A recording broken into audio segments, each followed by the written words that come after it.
warahmatullahi wabarakatuh. Alhamdulillahilladzi ja'alal muslimina ummatan wasata. Wassalatu wassalamu ala habibinal Mustafa khairil umara wa ala alihi wa sahbihi ahli sidqi wal wafa. Amma ba'du. Dewan Hakim yang mulia, hadirin dan hadirat yang dirahmati Allah. An-Nisa Istiqomah dalam jurnalnya yang berjudul Pembangunan Identitas Nasional dalam konteks masyarakat multikultural melalui situs kewarganegaraan berbasis agama, beliau menjelaskan identitas agama merupakan unsur penting sebagai pendorong terbentuknya identitas agama dan identitas nasional di Indonesia. Di satu sisi hadirin, kita patut berbangga karena identitas agama merupakan identitas utama di Indonesia. Namun di sisi lain, identitas agama juga dapat memecah belah persatuan, terbukti oleh intoleransi dalam umat beragama sampai pelanggaran tempat umat beragama beribadah. Sebagai contoh, kericuhan antara oknum Islam Muhammadiyah dan oknum Islam Nahdlatul Ulama yang masih sering kita dengar. Seakan-akan di Indonesia ada dua aliran Islam, yang satu benar dan yang satu sesat. Baru saja terjadi perbedaan pendapat yang menjalar kepada kebencian karena perbedaan ru'yah hilal ulama Aceh dan Kemenak pada awal Ramadan tahun ini. Bahkan baru saja terjadi kericuhan di Masjid Abu Indrapuri yang karena salawatan sambil menunggu maghrib. Bahkan hadirin yang masih membekas di ingatan kita, pembakaran masjid di Tolikara, Papua, pembubaran jemaat gereja yang sedang beribadah di rumah, pembacokan imam masjid saat sedang sholat berjamaah, vandalisme di musala, bahkan konflik antar agama yang membuat negeri ini terpecah belah. Inikah yang dinamakan negara toleran, yang katanya mengutamakan keberagaman, namun masih banyak yang mencoreng persatuan. Betul hadirin? Lalu bagaimanakah konsep Al-Quran dalam menghadapi persoalan ini? Sebagai jawabannya, pada kesempatan yang baik ini, izinkan kami untuk mengangkat sebuah syarahan dengan judul Moderasi Beragama, Upaya Mewujudkan Islam Rahmatan Lil Alamin, dengan landasan Al-Quran Surah Al-Anbiya ayat 106 sampai 107. A'udzu billahi minasyaitonir rajim.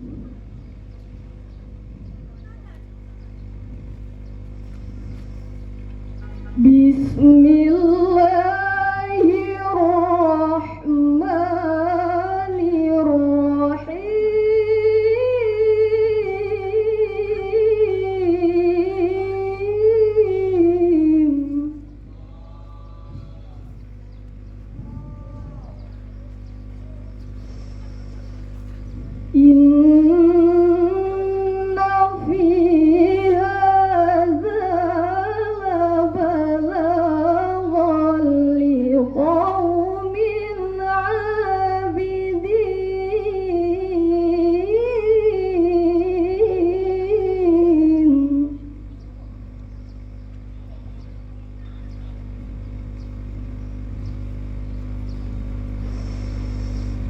وما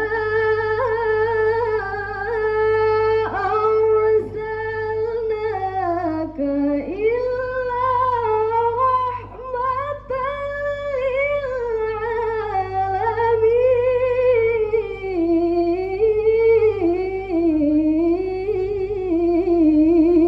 للعالمين.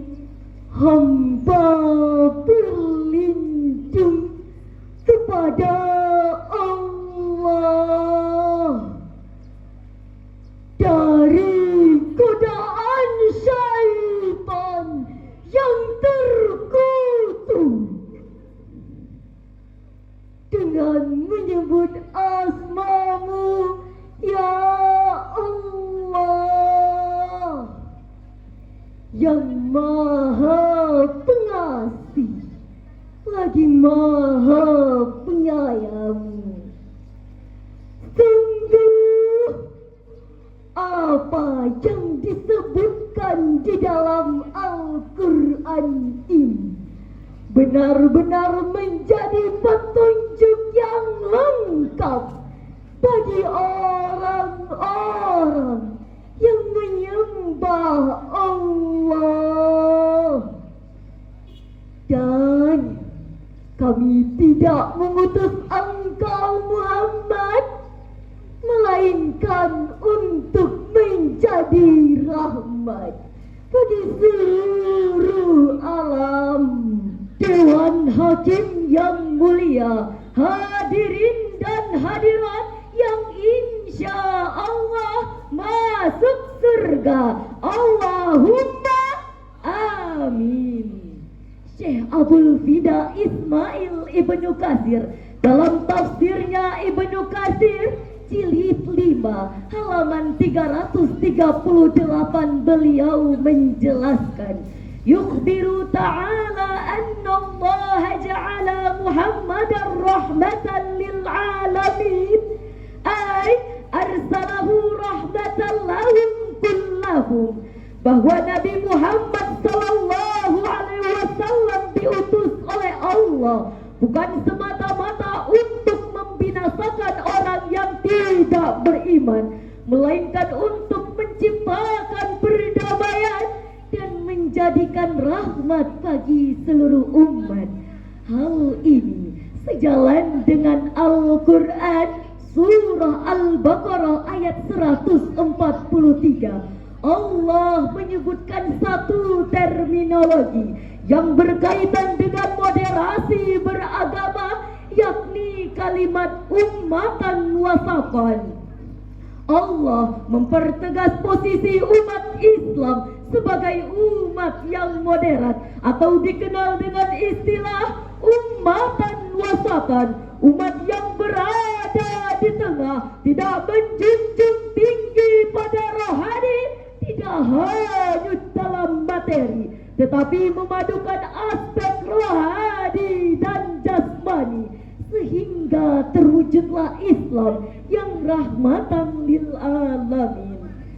Timbul pertanyaan, mengapa Islam yang penuh dengan nilai kenyamanan justru lekat dengan label teroris dan ekstremis? Jawabannya adalah karena sebagian umat Islam memiliki sifat berlebih-lebihan, atau dalam istilah agama disebut wulwud, yakni berlebih-lebihan dalam beragama. Dari Ibnu Abbas radhiyallahu anhuma yang diriwayatkan oleh An-Nasa'i, Ibnu Majah dan Ibnu Khuzaimah, Rasulullah sallallahu alaihi wasallam bersabda, yang artinya, jauhkanlah diri kalian dari berlebih-lebihan dalam beragama, karena sesungguhnya sikap bulut ini telah membinasakan orang-orang sebelum kamu. Oleh karena itu hadirin, moderasi beragama harus kita lakukan untuk mengubah wajah Islam yang sebelumnya sering disebut Islam yang fanatis, Islam yang teroris, Islam yang ekstremis, menjadi Islam yang damai, Islam yang nyaman, Islam yang tenang, serta menjadi rahmatan lil alamin. Amin, amin, ya rabbal alamin. Sebagaimana tercermin indah dalam Al-Quran surah Al-An'am ayat 108. ولا تسبوا الذين يدعون من دون الله فيسبوا الله عدوا بغير علم.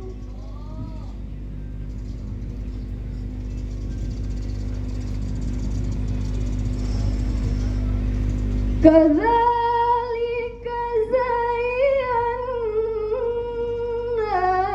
لكل أمة عملهم ثم إلى ربهم مرجعهم.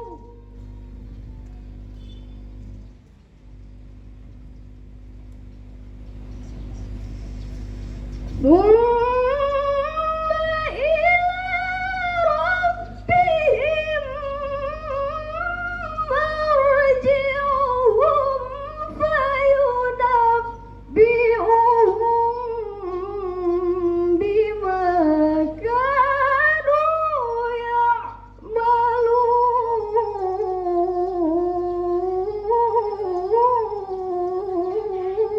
يعملون.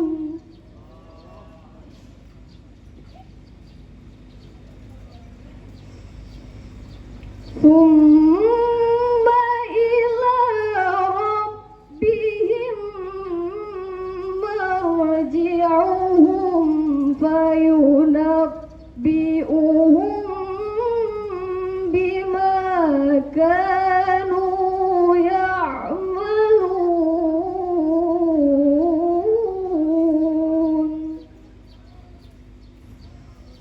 صدق الله العظيم.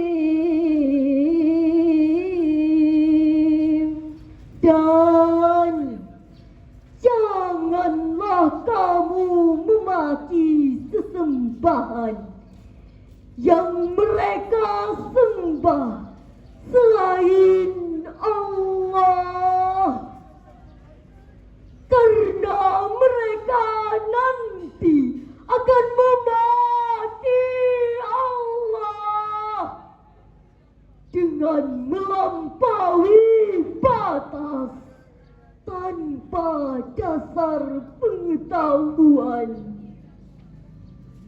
Demikianlah kami jadikan setiap umat menganggap baik pekerjaan mereka. Kemudian kepada Tuhan tempat kembali mereka.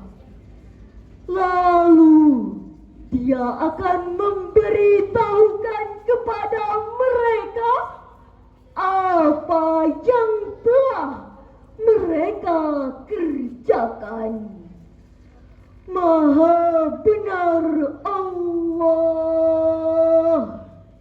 yang maha agung atas segala firman-Nya. Dewan Hakim yang mulia, hadirin dan hadirat yang dirahmati Allah, Imam Ali As-Sabuni dalam Safatut Tafasirnya jilid 1 halaman 410 beliau menjelaskan, Allah memerintahkan kepada kita agar jangan menghina orang-orang yang menghina berhalanya, karena di balik hinaan dan cacian kita akan timbul kerusakan, yakni mereka akan menghina Allah tanpa dasar ilmu pengetahuan.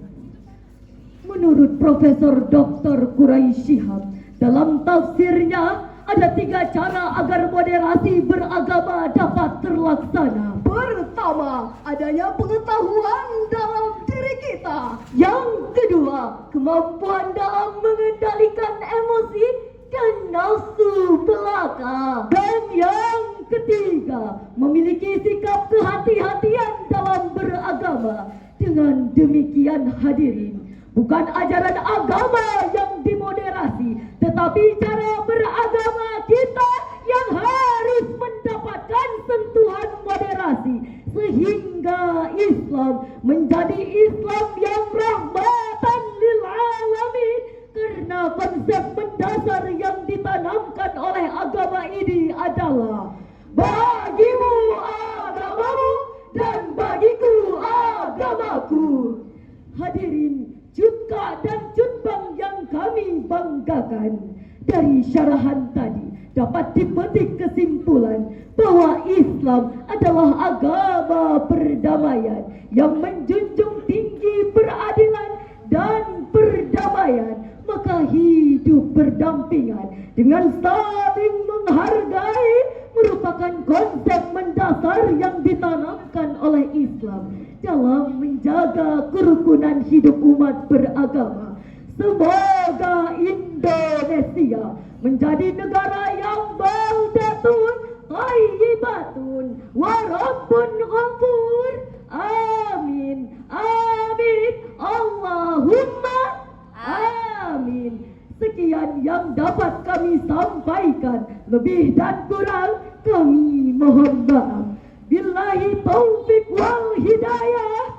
Wassalam.